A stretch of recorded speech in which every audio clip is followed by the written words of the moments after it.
കളിക്കളം ഇത് കളിക്കളം. നമസ്കാരം. വീണിടം വിദ്യാകഥകൾ നിങ്ങളുടെ സ്വന്തം വിദ്യ. എന്തൊക്കെയായിരുന്നു. പ്രചരണം കഴിഞ്ഞു, ഇലക്ഷനും കഴിഞ്ഞു, റിസൾട്ടും വന്നു, ഭവനായി ശവമായി. ഇപ്പം നമ്മുടെ നാടൊരു പ്ലേ ഗ്രൗണ്ടാണ്. ഒരു വലിയ ഗ്രൗണ്ടും 3 ടീം കളിക്കാർ. പക്ഷെ 3 കൂട്ടരും 3 കളിയാണ് കളിക്കണമെന്ന് മാത്രം. ഒരു കൂട്ടർ ഒരു കസേര നടുക്ക് വെച്ചിട്ട് 103 പേര് ചേർന്ന് അന്തം വിട്ട് ഓടി കസേര കളിക്കുമ്പോൾ രണ്ടാമത്തെ കൂട്ടർ ഇപ്പോൾ ഒളിച്ചു കളിയാണ്. ഒളിച്ചു കളിക്കിടയിൽ കണ്ടെങ്ങാനും പിടിച്ച ഞാൻ ഒളിച്ചിട്ടില്ല, എന്നെ അവൻ ഓട്ടക്കണ്ടിട്ട് എന്നെ കണ്ടുപിടിച്ചപ്പോൾ ഞാനല്ല തോറ്റത്, നിങ്ങളാണ് തോറ്റത് എന്നുള്ള ലൊട്ടിലൊടുക്ക് ന്യായങ്ങൾ. മൂന്നാമത്തെ കൂട്ടര് എറിപ്പന്തിലാണ് ഇപ്പം ആനന്ദം കണ്ടെത്തുന്നത്. 10 എറി സ്വന്തം പാർട്ടിക്കിട്ട് കിട്ടിയാലും 2 എറിയെങ്കിലും ആ ഒളിച്ചു കളിക്കണവനും ആ കസേര കളിക്കണവൻ്റെയും നെഞ്ചത്തിട്ട് കിട്ടണം. അത്രേ ഉള്ളൂ. ചിലയിടത്ത് ചാരം, ചിലയിടത്ത് പുക, എന്താ ആരും ഒന്നും മിണ്ടാത്തത് എന്ന് പറഞ്ഞ പോലെ ചിലയിടത്ത് നേതാക്കന്മാർ കൂടുതൽ, ചിലയിടത്ത് പ്രജകൾ കൂടുതൽ, മറ്റൊരിടത്ത് തന്നാലും തന്നില്ലെങ്കിലും ഞങ്ങൾ ഇതിങ്ങ് എടുത്തു എന്നൊരു വാദവും. നമ്മൾ എന്തൊക്കെ കൊടുത്തു മല്ലയ്യ. കൂടുതലും കൊടുത്തത് വാഗ്ദാനങ്ങളായിരുന്നല്ലോ. നിഷ്പക്ഷവാദികളായ ചില തെണ്ടികളുണ്ടല്ലോ, അവരാണ് ഇക്കൊല്ലം നമ്മളെ ചതിച്ചത്. Social media കത്തിക്കേറുകയാണ്. പൂവള്ളി ഇന്ദുചൂടനും നാഗവല്ലിയും പടയാളി സാബുവും ദൃക്സാക്ഷി ബാബുവും ഒക്കെ അങ്ങ് കത്തിക്കേറിയിട്ടുണ്ട്. മറ്റേ വാഴ സിനിമയിലെ തൂക്കി ചുവന്ന കരങ്ങളോടെ, തൂക്കി ത്രിവർണ്ണ കരങ്ങളോടെ, തൂക്കി നിറഞ്ഞ കരങ്ങളോടെ. ഏത് യമകണ്ഠകാലന് മൂട് വന്നപ്പോഴാണ് എൻ്റെ പൊന്നു ശബരീഷ നിനക്ക് ആ വരികൾ എഴുതാൻ തോന്നിയത്. എന്തായാലും എല്ലാവരും തൂക്കിയിട്ടുണ്ട്, ഇരിപ്പതായി. മോനോടുള്ള സ്നേഹക്കുറവ് കൊണ്ടല്ല, മരുമോളോടുള്ള ദേഷ്യം കൂടുതൽ കൊണ്ടാണ് ചോറിൽ ഇത്തിരി മെഷ വെച്ചെന്ന് അമ്മായിയമ്മ പറയുന്നത് പോലെ, ജയിച്ച പാർട്ടിയോടുള്ള സ്നേഹ കൂടുതൽ കൊണ്ടല്ല, ഭരിച്ചിരുന്ന പാർട്ടിയോടുള്ള അടങ്ങാത്ത ദേഷ്യം കൂടുതൽ കൊണ്ടാണ് വോട്ട് മാറ്റിക്കുത്തിയെന്ന് വോട്ടർമാർ. പൂച്ച വെറ്റ് കിടന്ന ഖജനാവിൽ 4000 കോടി ഇട്ടിട്ടുണ്ടെന്ന് പറയണതാര്? ആ 2 കൈ ഒന്ന് പൊക്കിയ കശങ്കീറിയ ഉടുപ്പാണ് ഇട്ടിരിക്കുന്നത്. എന്നിട്ടാണ് ഷെയർ മാർക്കറ്റിലെ ഇൻവെസ്റ്റ്മെന്റിന്റെ കണക്ക്. ഇങ്ങനെ ഒരു ദിവസം വരുമെന്ന് ആരെങ്കിലും വിചാരിച്ചതാണ്? എണ്ണി തിട്ടപ്പെടുത്തി നേരത്തെ വച്ചിരുന്നതാ. മാറ്റാനുള്ള ഗ്യാപ്പ് കിട്ടിയില്ല. റിസൾട്ടിന് മുമ്പേ എന്തായിരുന്നു? ഭൂരിപക്ഷം ഞങ്ങൾ നേടിയിരിക്കും, വനവാസത്തിന് പോയിരിക്കും, മുട്ടയടിച്ച് കമ്മലിട്ടിരിക്കും, തൂത്ത് വാരിയിരിക്കും, 1 കോടി ബെറ്റ് അടിച്ചിരിക്കും. സത്യം പറഞ്ഞാൽ ഒന്നും പറയാതെ മിണ്ടാതിരുന്നിരുന്നെങ്കിൽ ഓപ്പോസിറ്റ് പാർട്ടി ജയിക്കാനുള്ളത് കൈവെള്ളയെ കൊണ്ട് വെച്ച് തരൂലായിരുന്ന. ഇതിപ്പോൾ അതാണ്. തലേ ദിവസം പോയി വോട്ടിന് പൈസ കൊടുക്കാതെ പ്രചരണത്തിന് വന്നപ്പോൾ വഴി തടയാതെയൊക്കെ ഇരുന്നിരുന്നെങ്കിൽ പുഷ്പം പോലെ ജയിക്കേണ്ടതല്ലേ മെമ്പറെ നമ്മളെ പാർട്ടി? ഒരാൾ 10+, ഒരാൾ 100+, ഒരാൾ 110 സീറ്റ്. അതോ ഇനി 110 സ്പീഡിൽ തിരിഞ്ഞ് ഓടുമെന്നാണോ പറഞ്ഞത്? പകലന്തിയോളം വെള്ളം കോരിയിട്ട് പഠിക്കലെത്തിയപ്പം കല എറിഞ്ഞുടച്ചെന്ന് കേട്ടിട്ടുണ്ടോ? ഇതങ്ങനെയല്ല. ഇത് തുടക്കത്തിൽ തന്നെ കല നങ്കുറ അങ്ങ് ഉടച്ചളഞ്ഞു. എന്നിട്ട് പഠിക്കലെത്തിയപ്പം ആ ഉടഞ്ഞ കലത്തിൻ്റെ തുണ്ടിൽ കുറച്ച് വെള്ളം കോരി കൊടുക്കാൻ നോക്കിയില്ലേ? അതാണ് പറ്റിയത്. ഇനി കളിക്കളത്തിലേക്ക് തിരിച്ചു വരാം. കസേര കളിയിൽ ഒരൊറ്റ കസേരയ്ക്ക് ചുറ്റും എല്ലാവരും ഇങ്ങനെ അന്തം വിട്ട് ഓടിക്കൊണ്ടിരിക്കുകയാണ്. ആരെങ്കിലും ഒന്ന് വിസിലടിക്കാനോ ആ മ്യൂസിക് അങ്ങ് ഓഫ് ചെയ്യാനോ ഉണ്ടോ എന്ന് പോലും അറിഞ്ഞുകൂടാ. റഫറി ഇല്ലാത്ത കളി. ഇതിൻ്റെ ഇടയിൽ അയൽപ്പക്കത്തെ പയ്യൻ വിസിലടിച്ച് നേടേണ്ടത് നേടിക്കൊണ്ട് പോയിട്ടുണ്ട്. ഒളിച്ചു കളിക്കുന്നവർ ചെറുതായിട്ട് മാളത്തിൽ നിന്ന് പുറത്ത് വന്നിട്ടുണ്ട്. വിഷമിക്കേണ്ട, അവർ ഒളിച്ചു കളിച്ചപ്പോൾ നിങ്ങൾ ചെയ്ത അത്രയും കടും കൈയൊന്നും ആരും ഇപ്പം നിങ്ങളോട് ചെയ്യുന്നില്ല. അപ്പുറത്തെ വീട്ടിലെ പയ്യന് തല്ലുകൊണ്ടപ്പം ആഹാ കൊള്ളാം കൊടുക്കട്ടെ 2 കൂടെ. സ്വന്തം വീട്ടിലെ പയ്യന് കൊണ്ടപ്പം അയ്യോ അവൻ ചിന്ന കുളന്തേ അപ്പടി തല്ല കൂടാതെ എന്ന്. അല്ലെങ്കിലും കാക്കയ്ക്ക് തൻകുഞ്ഞ് പൊൻകുഞ്ഞെന്നാണല്ലോ. സോറി, കാക്ക സ്വന്തം കുഞ്ഞുങ്ങളെ വിദേശത്ത് പറത്തിവിട്ട് ഇത് വളർത്തി വലുതാക്കിയ കുയിൽ കുഞ്ഞുങ്ങൾക്കാണ് അടി കൊള്ളണേന്ന് മാത്രം.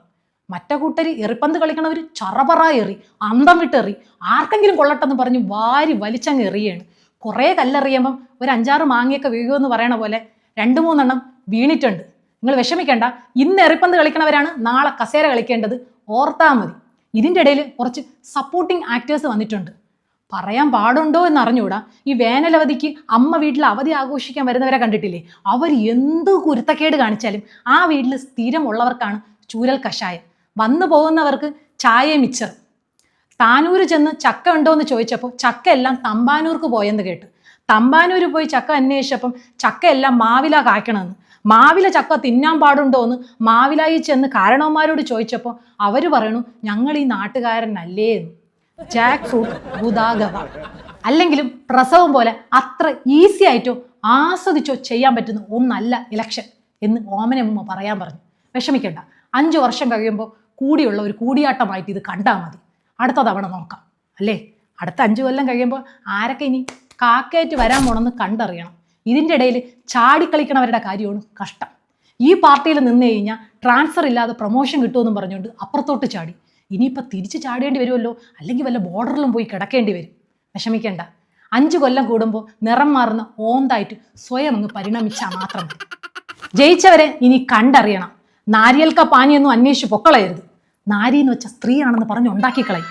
പൂർവികരുടെ നന്മയും ഈശ്വര അനുഗ്രഹവും ഒരു ചൂട്ട് കത്തിച്ചങ്ങ് കാണിച്ചു തരേയുള്ളൂ. സ്വയം മുന്നോട്ട് പോകണമെങ്കിൽ സ്വയം അങ്ങ് മിന്നിച്ചേക്കണം. ചിരിക്കുന്ന മുഖം കീപ്പ് ചെയ്തു എന്ന് വെച്ച് ഓപ്പോസിറ്റ് ഉള്ളവരെ കാണുമ്പം മറ്റൊരുമാതിരി ആക്കിയ ചിരി അങ്ങ് ചിരിക്കരുത്. ബിഗ് ബോസ് കണ്ട് ശീലിച്ചു. ഒരു കൂട്ടം പേര് ചേർന്ന് ഒരാളെ ആക്രമിച്ച ആ ആക്രമിക്കപ്പെടുന്നവന്റെ കൂടെ നിന്ന് കളയും മറ്റേ നേരത്തെ പറഞ്ഞ നിഷ്പക്ഷവാദികളായ തെണ്ടികൾ. ചിലപ്പോൾ അതുകൊണ്ടാണ് നമ്മൾ സ്ത്രീകൾ പൊളിക്കും. ഏതാനും ചില സംസ്ഥാനങ്ങളും കൂടെ മനസ്സ് വെച്ച ഓൾ ഇന്ത്യ ടൂർ നമ്മൾ ഫ്രീ ആയിട്ട് അങ്ങ് പോകും. ഇപ്പൊ തന്നെ സൗത്ത് ഇന്ത്യ ടൂർ നമ്മൾ പൊളിക്കൂലേ? ഇന്നലെ വരെ ഇല്ലാതിരുന്ന പവർ കട്ട് നാളെ മുതൽ. ഇന്നലെ വരെ അതിൻ്റെ പേര് വൈദ്യുതി നിയന്ത്രണം എന്നായിരുന്നല്ലോ. ഇതിപ്പം ശശി എന്നുള്ള പേര് മാറ്റി സോമനാക്കിയ പോലെ. ആരായാലും നമ്മളെ കൂടെ കാണും. ഇനിയാണ് അംഗം തുടങ്ങാൻ പോണത്. വൈദ്യുതി നിരക്ക് കൂട്ടിയത്, സാധനങ്ങളുടെ വിലക്കയറ്റം, റോഡിലെ കുഴി, ആശുപത്രിയിൽ കാണാതെ പോയ കത്രിക, പണിതീരാതെ ഉൾക്കടിച്ച കെട്ടിടങ്ങൾ, ഉത്സവ പറമ്പിലെ 10 മണിക്ക് ശേഷമുള്ള മൈക്ക്, നമ്മളുടെ നികുതി പണം എടുത്തിട്ടുള്ള ആഡംബര യാത്ര എല്ലാം ചോദ്യം ചെയ്തിരിക്കും. അനിയ നില്ല്, അവർ മൂടൂന്നി ഒന്ന് ഇരുന്നോട്ട്. ഇല്ലെങ്കിൽ ഇത് ചിലപ്പോൾ ബൂമറാങ് പോലെ നമ്മളെ തിരിച്ചടിച്ചാലോ. ഇതൊക്കെ കൂട്ടിയതാര്? കൂട്ടിയപ്പോൾ കിടന്ന് മെയ്യതാര്? ഇതൊക്കെ ഇതുവരെ വികസനമായി കണ്ടതാര്? ഈശ്വര, ആകെ കൺഫ്യൂഷൻ ആയല്ലോ. സത്യപ്രതിജ്ഞ ചെയ്യാനുള്ള ഗ്യാപ്പ് കിട്ടിയാൽ മതിയായിരുന്നു. അക്കരെ എന്ന് പറഞ്ഞപ്പോൾ എല്ലാം അച്ചടി ഭാഷ, ഇക്കരെ വന്ന് കേട്ടപ്പോൾ എല്ലാം പൂര തെറി. അതായത് രമണ കസേരയുടെ ഈ ഭാഗത്തിരുന്ന് ചെയ്തപ്പോൾ എല്ലാം വികസനം, അപ്പുറത്തെ ഭാഗത്ത് പോയപ്പോൾ എല്ലാം വിനാശം. ഇതാണ് പണ്ടുള്ളവർ പറഞ്ഞിട്ടുള്ളത്. നമ്മുടെ വീടിന്റെ കുറ്റവും കുറവും എന്തൊക്കെയെന്ന് അറിയണമെങ്കിൽ അയൽക്കാരന്റെ വീട്ടിൽ ചെന്ന് അവിടുത്തെ ജനൽ വഴി നോക്കണമെന്ന്. അയ്യപ്പനും കോശി സിനിമയിലെ അയ്യപ്പനെ കണ്ടിട്ടുണ്ടോ? യൂണിഫോമിലുള്ള അയ്യപ്പന് കുറച്ചൊക്കെ മയം ഉണ്ടാവും. യൂണിഫോമിൽ നിന്ന് ഇറങ്ങിയാൽ പിന്നെ നീതി നിയമം ഒന്നുമില്ല. ഇനിയാണ് ട്വിസ്റ്റ്. ഭരണം ഒരു ഭ്രാന്തല്ല, ഭ്രാന്തുള്ളവർക്കുള്ള ചങ്ങലയാണ്. നിങ്ങൾ കസേര കളി തുടങ്ങിയില്ലേ? ഓടിക്കോ. ഓടി തളരുമ്പോൾ ആരായാലും ഇരിക്കാം.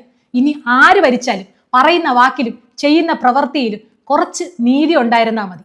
തെറ്റു പറ്റിപ്പോയി എന്തൊരു ചെയ്യാൻ എന്ന് തുറന്നു പറയാനുള്ള ഒരു ആർജവം ഉണ്ടായിരുന്നാൽ മതി.